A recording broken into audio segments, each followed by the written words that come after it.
Hello and welcome back to the channel. Today I'm going to show you how I make my retaining walls. I start off with some Evergreen Model styrene sheet. It's 1 mm thick and the grooves are spaced 4.8 millimeters apart. The walls I'm trying to model are grooved and the grooves tend to be about a foot to 18 inches apart, so this spacing looks right and is roughly correct for the prototype. I then go in and paint it with some Nicole's Craft Studio Dorian Gray, which unfortunately I'm running out of. This is the paint that has the cool effect when you expose it to isopropyl alcohol, so I'm going to see if I can track down more of this exact paint, which is going to be hard because AC Moore went out of business, or something similar, so I'll let you know how that search goes. Because I'm running out of paint, I'm going to try to be careful with it and just paint enough to do the wall that I'm ready to build right now. It'll also keep me from wasting styrene, so I don't have to order another sheet, because I think I can get through the rest of what I need to do on this layout with this one sheet. So let's get to it.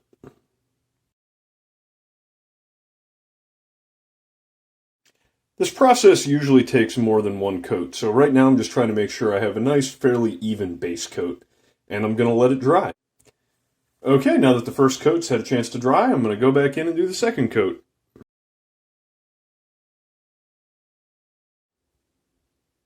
And finally, we're back for a third coat, which is usually the last coat I have to do when I do this. Here we go.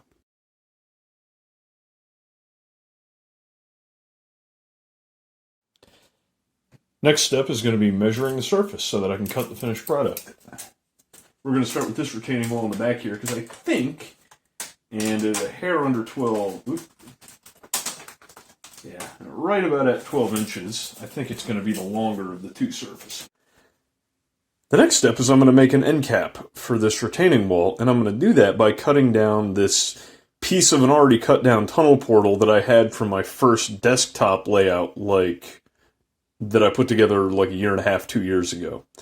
I haven't been able to use them for a whole lot, but I do have these little pieces lying around, and they actually make great little just concrete supports. So I've measured that out. It's going to fit, so I'm going to cut it down.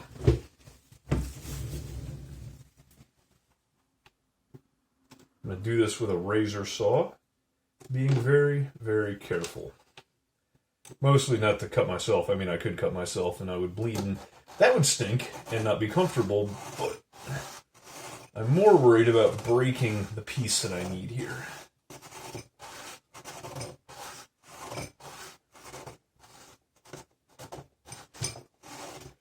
So you want to make sure that that blade is really straight up and down and avoid any kind of lateral motion.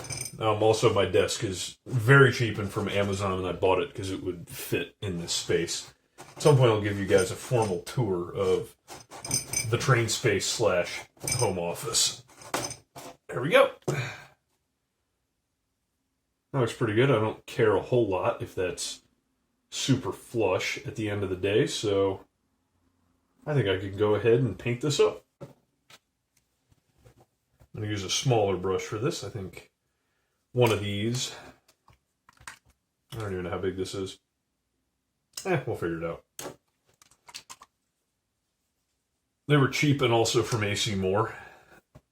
Actually, most of the paints and stuff that I own are from AC Moore because, well, until they went out of business and then COVID happened all in about the same, 3 months. There was one right on Broad Street in Philadelphia, which at both jobs I've had was about a 5-minute walk from my office, and a short subway ride from my house. So it was a great cheap place, and it will be sorely missed. I'm going to have to figure out how I'm going to source a lot of this stuff now.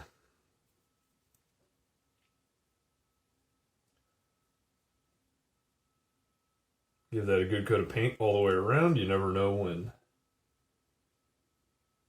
something is going to peek out from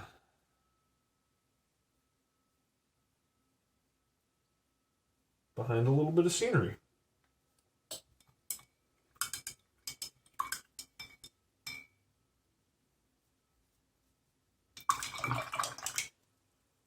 I do mostly brush painting because I have nowhere to put an airbrush, which I think I've addressed in a previous video, but I have nowhere to put an airbrush, I have nowhere to use an airbrush, I have absolutely nowhere to install a fume hood, so that's a project for a new house when I get that. Okay. Okay, so I've gone ahead and marked the styrene where I want to cut it using just a little pencil. It's a little hard to see the line there. This is actually a great lamp, by the way. I bought it at IKEA, and it was like 20 bucks. So, next step is just using a good pair of scissors to cut along that line.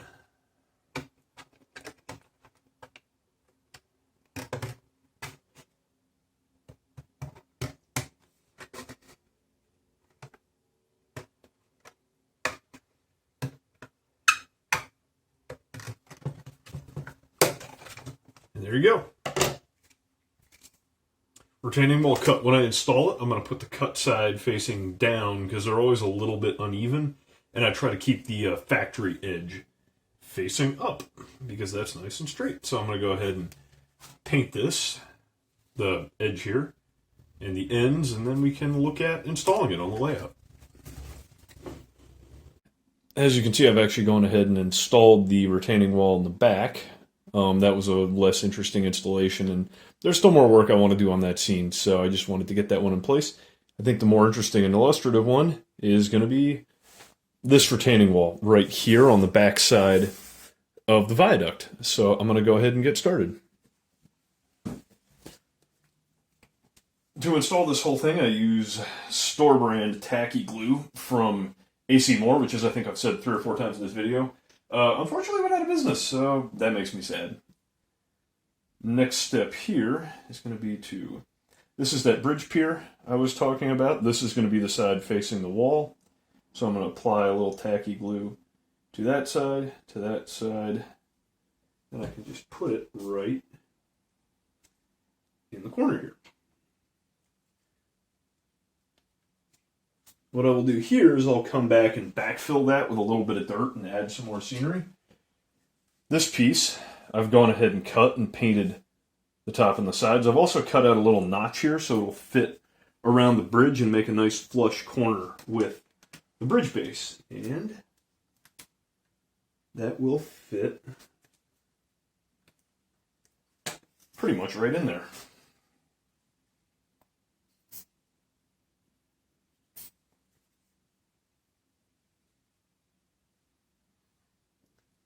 Little bead of glue along the bottom, and then a very tiny bead of glue along the very bottom. That the way it'll adhere to both the edge here and to the base. So I've gone ahead and I've had to carve a little bit out here to make sure that this wall sits relatively flush.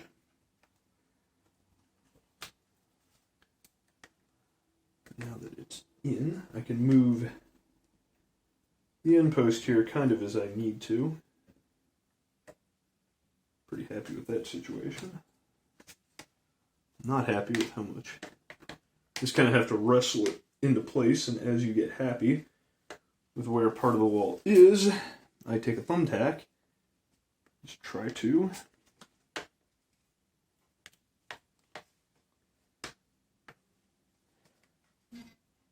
secure it at that roughly 90-degree angle. If you hear buzzing in the video, I think it's because the Facebook chat that I'm in is blowing up right now.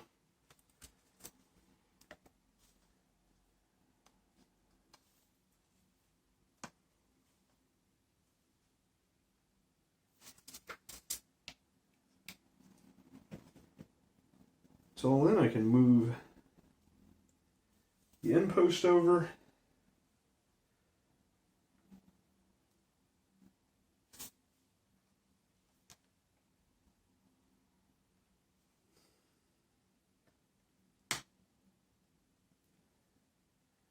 Like I said, there's a little bit of wrestling involved. Okay, so the last step in installing these retaining walls, and I've already started a little bit here, is to backfill behind the wall. I'm using this lifelike, they call it earth landscaping material that I got for $3 at Nicholas Smith. They had kind of like an open box clearance thing one time when I was over there. Picked it up. It doesn't make a very good like earth scenery substrate, but it was very cheap, so I don't feel bad about using it to do things like this. It's basically sawdust, is what it is. And that way, when I come back over with the ballast, I'm not wasting ballast. Although I do have enough.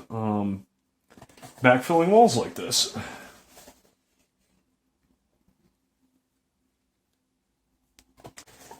After I'm done with this,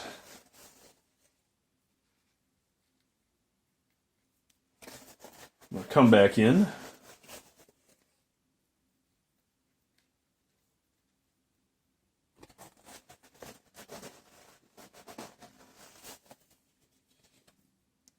With a paintbrush and just sweep all of this into that crevice.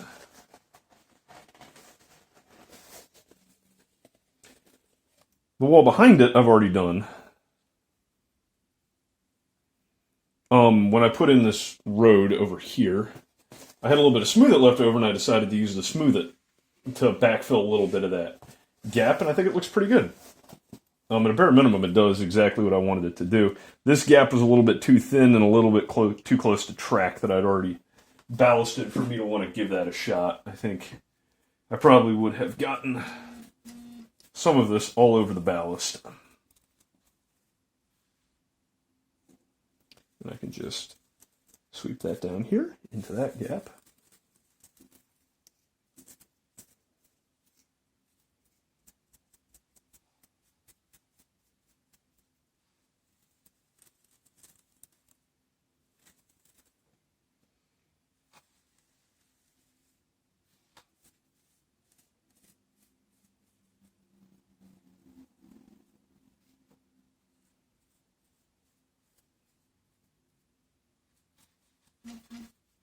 And the last step here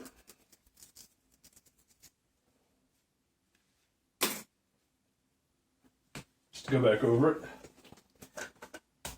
just like you would any other scenery. A little bit of isopropyl alcohol.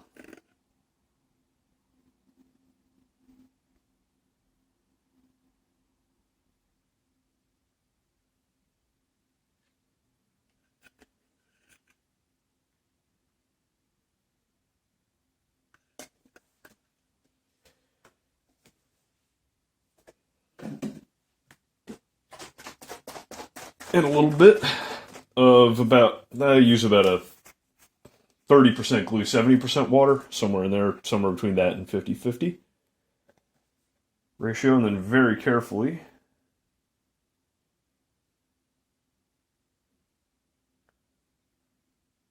putting it on the wood chip base, because there is a little bit, as you can see, a little bit left on the track, and I want to be very careful not to glue that in place, because I'm going to come back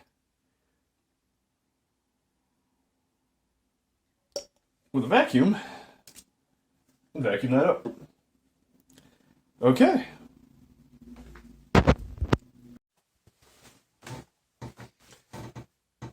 Thank you for watching. If you enjoyed the video, don't forget to hit that like button and subscribe. See you next time. Bye.